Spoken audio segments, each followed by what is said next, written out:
nakakatawasan natin ng 8 hours. Yes, you heard that correctly. 8 hours na tayo ngayon kasi nga may gala tayo. Pero since only 4:11 pa lang at meron naman kaming dinner date ng mga friendship ko, pumunta muna ako sa Party City. Kasi may nakachismis sa akin na nagsisend na daw sila kasi closing na lahat. At ito nga, totoo ang chismis. Totoo ang chismis. So yun nga guys, mga nasa 60 to 75 to 85% na lang ang kanilang mga item. At ito nga kasi mag-birthday si Athena, in-advance na natin, di ba? Para makamamura tayo.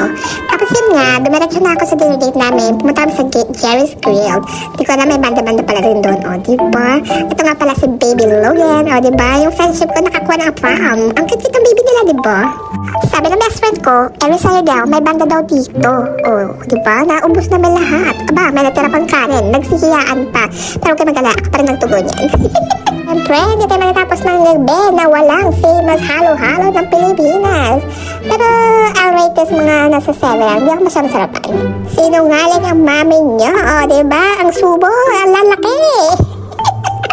Say hi to Baby Logan. O, diba? Hindi halatang batang to ay kalahating Pilipino. Puti-puti kasi ng nanay din ito kaya mukhang afam na afam ang batang to. So yun nga, yun na naging ganap kagabi. Siguro nga swerte na lang kami kasi sa isang buwan o sa isang year, siguro 1 to 2 times na kami magkita-kita. Swertehan pa nga walang mag-flake-flake eh.